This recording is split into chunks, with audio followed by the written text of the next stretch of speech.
Well, it's day 2 of the actual build process on the high top roof construction on our van. And the first thing order of business today is we have to go take the old roof we took off and cut out and drop it off at a steel scrap recycling place so we can get rid of that. And then we're going to make a trip to Home Depot or Menards and find some lumber to start reconstruction on our roof. So this is gonna be fun driving the roof with driving the van with no roof on it. Can't say I've done that before, so come along with us, everybody, as we go get rid of the old roof and pick up some supplies for the new roof, and then we're gonna start reconstructing. I do have to do some painting, touching up rust on the roof and stuff that you may have seen in the previous video. We were wire wheeling to get it down to bare metal. Unfortunately, it's blowing pretty good today because it's Wyoming, and we may not be able to get the paint done today. That may have to be tomorrow or something when the wind settles down a little. But one way or the other, we're going to start putting stuff back together today. So come along with us, and we'll see how this all goes, because I literally don't know how this is going to go. This is literally an unscripted, as it really happens video.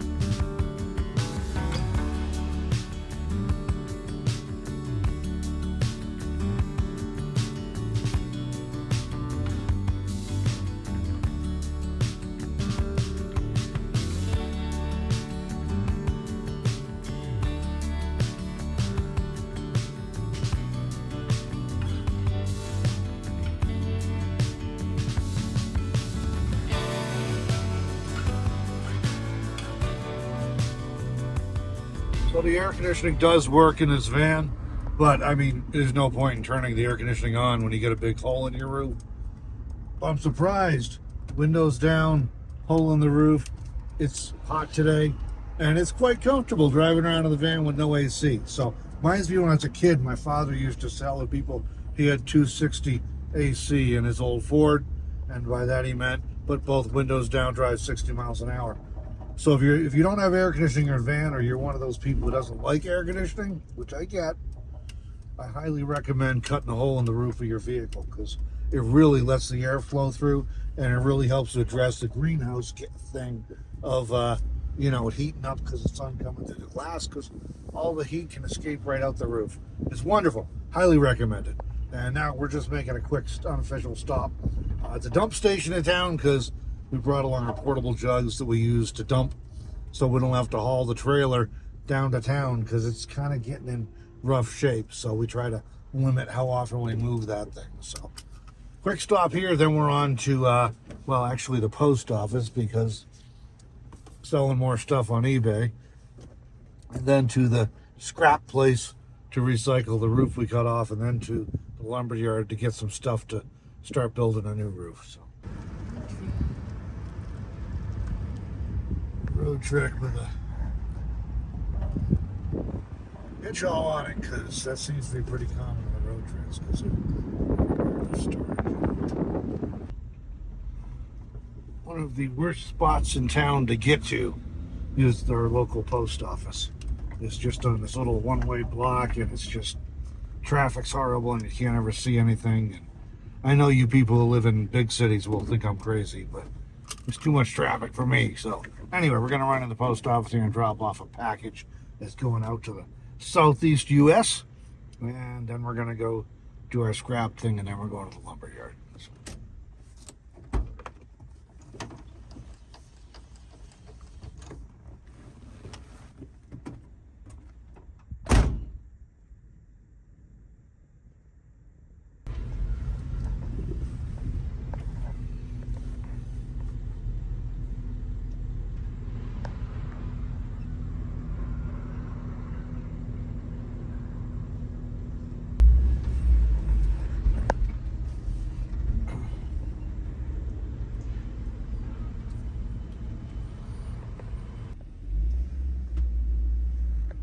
6320. 6,320 pounds. Empty. Almost completely empty. We'll see how much steel we get rid of. That's not that heavy, so I think we're going to be right about 6,300 probably, with just the benches. The batteries are out. There's no water tanks. So I've been curious what this thing was weighing these days. All right, down to the next entrance, and then the number 2 pile for steel. Last time I was here at Pacific Steel and Recycling, we were ditching a transmission, old transmission, after we had a transmission replaced in the Toyota Ecto I had. There's an RV for you, Melanie. I bet it's affordable. All right, number 3.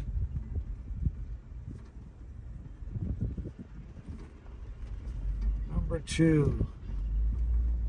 Here's number 2. I guess this is what we want. Oh, a couple of lawnmowers, rototiller. All right, good deal.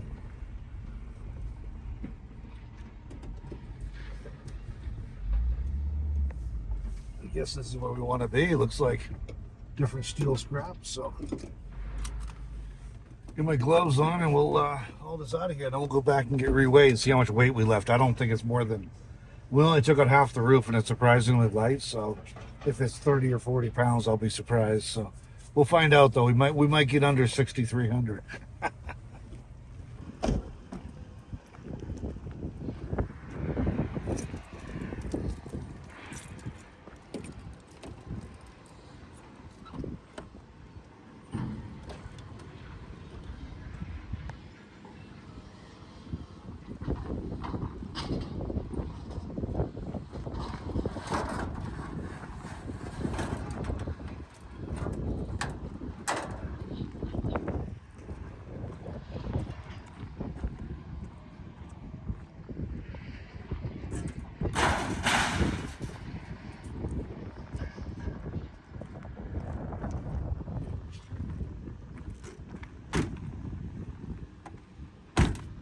Let's see how much weight we lost.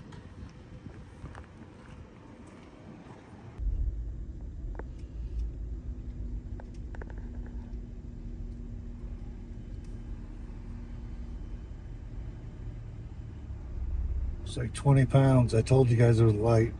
That was half the dang roof, man. That was half the roof.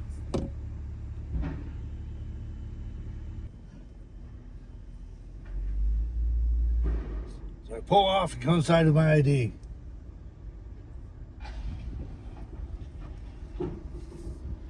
I don't know what 20 pounds of steel is worth, but probably not much. But the important thing is it can get reused and recycled, as opposed to having to take it up to the landfill and paying to get rid of it. So it's kind of a bonus that way.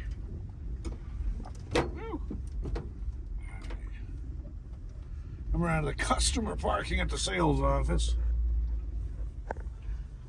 Yeah, scrap theft and sale is a huge problem these days. So they're addressing that by you got to have your ID and stuff to sell stuff. Even though, I mean, that might qualify as ID, right? The stuff we just recycled came off the roof, but it fits like a jigsaw puzzle. But no worries, we'll go present an ID and collect a few dollars, hopefully, and scrap value. Put it towards some screws or something.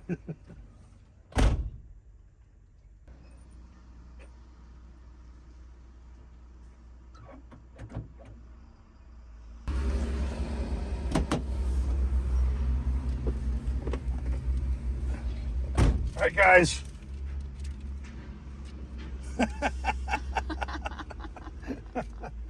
Steel's going like $75 per ton right now. We're at 20 pounds. So 6,320 when we went in, 6,300 when we came out, 20 pounds. So we had 0.0100, whatever NT is. It's some kind of ton. I don't remember off the top of my head. But anyway, so $75 per NT. We were at 0.01 NT. They gave us $1. So anyway, it's all in the computer. The scale's all connected to the computer. You go in, give them your ID, they scan your ID, the thing pops up on a screen, you sign it on a computer screen, and they haven't, like, it's like an ATM machine. It literally spits out the cash, and you're good to go. So we made $1 for our troubles here, so, but they can recycle it and do something with it, you know, as opposed to throwing it in a landfill, so I'm happy with that. So I did not expect it to be too much. And I've heard people talk about on other van builds that they lost like 70 pounds when we took the roof off. I don't know. I'm a little bit at a loss here because we took off half the roof, roughly. I think that's pretty accurate assessment. And we had 20 pounds. So, I mean, if we took off more, we might have been at 30 pounds or 40 pounds, but I don't see any way we were getting to 70. But I did find it intriguing to get the weight because that's kind of, I actually did not have too much stuff in here for a build then and for stuff I was carrying around. So that's kind of interesting. We had a few tools and stuff in here. So we're sitting right at 63. If we took everything out of here, we'd still be at 62, I think. We'd still be over 6 for sure. So. All right, we're onto the scrapyard, the lumber yard now. We've done the scrapyard. Onto the lumber yard.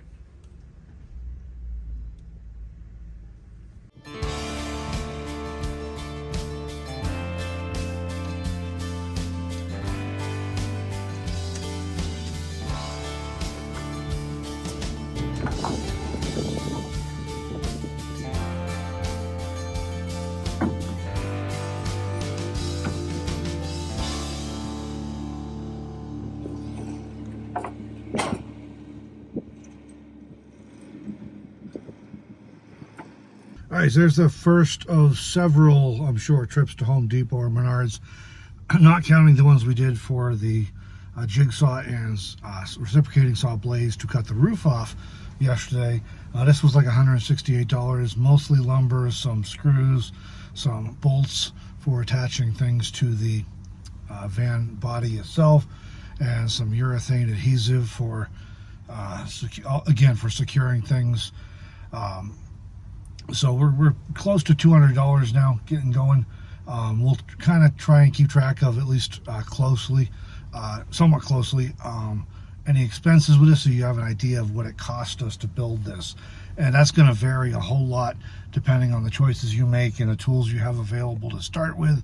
It can vary a lot, but we'll give you an idea anyway that might be helpful for what it might cost to do something like this. I'm sure you'll be able to do it cheaper than what we do, and I'm sure you can do it more expensively than what we do as well. But we're going to want to get home. The wind's up and down, so maybe I can get that paint on real quick, and then grab a bite to eat probably and start putting this thing together, because sooner or later we're pushing the end of September, 1st of October here in Wyoming, and it's going to snow or rain on us sooner or later, and we don't want that to happen with a big hole in the roof.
guys, that's a wrap for day 2. I did not get quite as far as I wanted. It was some errands to do this morning, and then, you know, the trip to the hardware store to get supplies, and then I think we had like 3 additional trips to the hardware store because a couple times I had like the wrong bolt or too short of a bolt. I needed to get something longer, or we burned out a drill bit. I had to go back and get a drill bit. So tomorrow we got this side, the passenger side, the whole rail, the base rail, pretty much installed. I want to put a few more bolts in it. The other side tomorrow I'll start with, and that should go quite a bit faster on the driver's side because we already have all the lumber. I already know how I'm putting it together. We already have all the hardware. We've already confirmed that. So that one should go quite a bit faster. We'll be back at it in the morning. And yeah, some days you make a little more progress. I think we made a lot of progress. It just doesn't feel like a lot of progress because this was the collecting things and then measuring and moving things around and trying to figure out exactly how we wanted everything to come together. So we'll be back with you in the next video. Let's see, it's Wednesday, like the 25th or something of September, I think. So this is day 3 of this series, but it's day 2 of the actual build. The first day we just kind of introduced what we were doing and shared about it. We'll have a link to the playlist for all of these videos, all of the Hightop build videos down below in the description if you want to check that out. And as always, we hope this video is informative and entertaining and inspiring, but we are not offering it or intending it as a DIY tutorial on how to do your own high top on a van. They're all different. Every custom high top I've seen, either on videos or in articles that people have written about it, they were done differently. So everybody kind of does their own thing. And if you want to do this, you kind of got to do your homework and make sure you understand enough about construction and the different light engineering things to make sure you can put it together safely so it doesn't blow off or it doesn't leak on you. And Melanie and I will be monitoring this closely after it's on.